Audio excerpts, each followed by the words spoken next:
देखिए डिजी फेस्ट में हम आ चुके हैं। आज पहला दिन है, राजस्थान पवेलियन के अंदर हम हैं और ये इनका सेटअप जो है बड़ा इंटरेस्टिंग लगा क्योंकि बहुत सारे स्टार्टअप्स आज यहाँ पे आए हैं और आप देख सकते हैं कि घी की, गुड़ की और हनी की बात यहाँ पे की जा रही है। पैकेजिंग बड़ी देसी सी लग रही है।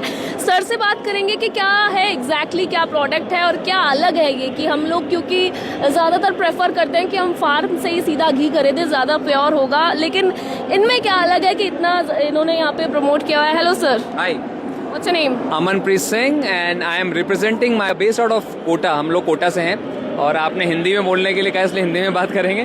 तो बेसिकली हम लोग क्या कर रहे हैं, हम लोग फार्मर्स हैं जो कि राजस्थान से हैं, कोटा से हैं और अब जयपुर में भी आ चुके हैं।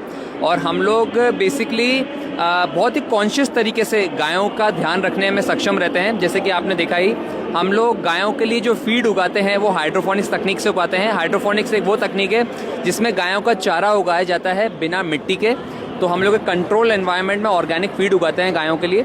इसके साथ ही गायों को सिर्फ हमेशा दूध के लिए ही जाना जाता है। हम लोग गाय के गौमूत्र और गोबर से मीथेन तैयार करके पावर जनरेशन से, जनरेटर से बिजली बनाते हैं।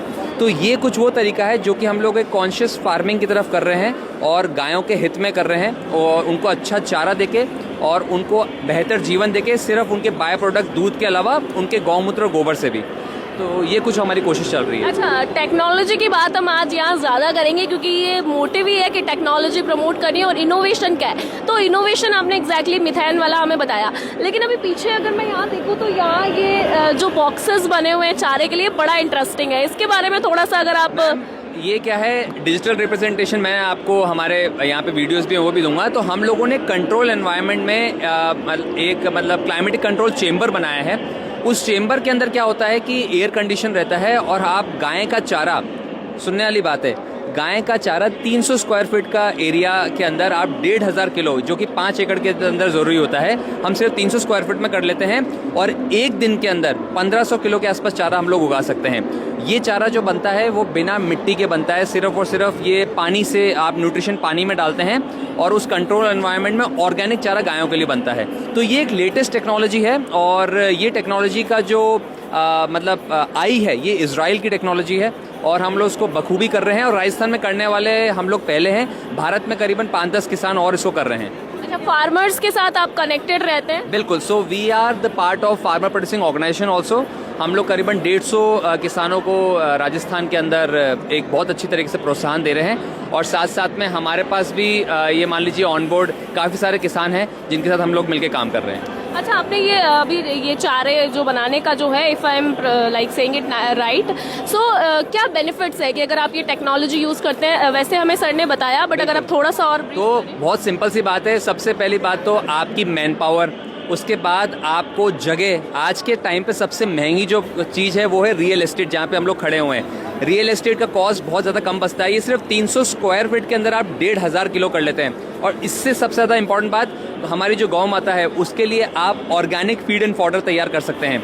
मतलब आज तो इंसानों के लिए कोई खाने के लिए नहीं सोच रहा, हम लोग गायों के ऑर्गेनिक फीड के लिए सोच रहे हैं और ये चीज़ बहुत ज़्यादा ज़रूरी है और आगे जाके बहुत ऑब्वियस भी हो जाएगी लार्जर ऑडियंस के लिए। अच्छा, न्यूट्रिशन की आपने बात की, किस तरह के न्यूट्रिशंस यूज़ किए जाते हैं? इसमें ये एक स्प्राउटेड फॉर्म के अंदर फीड बन रहा है, तो इसके अंदर प्रोटीन कंटेंट बहुत ज़्यादा हाई रहता है। अल्टीमेट सी बात है, अगर गाय प्रोटीन खाएगी तो जो उसका प्रोड्यूस होगा उसमें प्रोटीन कंटेंट ज़्यादा आएगा और वही चीज़ हम लोग बाय प्रोडक्ट में कस्टमर्स को दे सकते हैं। तो बेसिकली जो आपने पीछे स्ट्रक्चर देखा, उसका वो स्प्राउटेड फॉर्म में प्रोटीन कंटेंट ज़्यादा रहता है।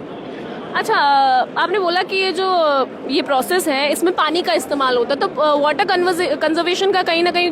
बिल्कुल। तो वाटर कंजर्वेशन में इसमें ऐसा है कि ये एक क्लोज लूप स्ट्रक्चर के अंदर होता है, तो इसके अंदर वेस्ट वाटर रिसाइकलर भी लगा रहता है। तो आपके इसमें ऐसा नहीं है, मतलब अगर बोला जाए तो 1500 किलो के अंदर पानी कितना लगेगा, सबसे मेन बात वो है। Exactly. तो 1500 किलो में पानी 300 लीटर लगता है सिर्फ, और 300 लीटर पानी वर्सेस अगर आप ये करीबन 5 एकड़ ज़मीन पे करते हो तो वहाँ पे आपका कम से कम 3 लाख लीटर पानी लगता है। तो सबसे मतलब ये मान लीजिए बहुत ही आप अच्छे लेवल पे पानी का भी आप बचा रहे हैं, ज़मीन भी बचा रहे हैं, टाइम भी बचा रहे हैं, लेबर भी बचा रहे हैं। तो आने वाले समय जो है वो ज़मीन पे खेती का नहीं है, वो हाइड्रोपोनिक्स खेती का ही है, जिसके लिए हम लोगों ने एक राह चल चुके हैं, उस राह पे हम चल चुके हैं। अच्छा, लोग ज़्यादा प्रेफर करते हैं कि वो डेयरी फार्म से या अपने आसपास जो खेत है वहाँ से ये मिल्क प्रोडक्ट्स खरीदें, क्योंकि प्योरिटी की गारंटी कहीं ना कहीं ज़्यादा होती है, तो वो आपका पैकेज फूड ही लाइक आप क्यों प्रमोट करें? मैम, मैं तो हर उस किसान को प्रमोट कर रहा हूँ आपके चैनल के माध्यम से जो कि एक कॉन्शियस तरीके से डेयरी फार्मिंग के प्रोडक्ट्स कर रहे हैं। अगर कोई भी किसान अपने फार्म फ्रेश प्रोड्यूस को आसपास के कंज्यूमर्स को पहुंचाना चाहेगा तो वो एक अच्छी चीज़ है, ऐसा होना चाहिए। हमसे क्यों लें भाई? ऐसा कुछ नहीं है कि हमारे पास भी एक लिमिटेशन है, हम लोग भी पूरे जयपुर को, पूरे राजस्थान को, पूरे कोटा को नहीं दे सकते। जो हमारी क्वांटिटी है, जो हमारी कैपेसिटी है, उस हिसाब से हम लोग काम कर रहे हैं। बाकी हमारे जैसे और भी किसान हैं जो कि ऐसा कुछ काम करना चाहते हैं, उनको 110% उनको भी बिजनेस मिलना चाहिए, उनको भी मोटिवेशन मिलना चाहिए, उनको भी एक राह मिलनी चाहिए। प्योरिटी की गारंटी कैसे देते हैं? प्योरिटी गारंटी हम देते हैं हमारे जितने भी रिटेल आउटलेट्स हैं और हमारी जो पैकेजिंग है उसके ऊपर हम लोग QR कोड प्रोवाइड करते हैं। उस QR कोड में हम लोग सब कंपनी की तरह सिर्फ FSSAI का लाइसेंस नहीं देते हैं, हमारे NABL सरकारी लैब टेस्टिंग रिपोर्ट्स होती हैं जो कि हम हर 6 महीने के अंदर लेटेस्ट लैब टेस्टिंग रिपोर्ट्स अपने कस्टमर्स को प्रोवाइड करते हैं। Okay, thank you so much. You welcome.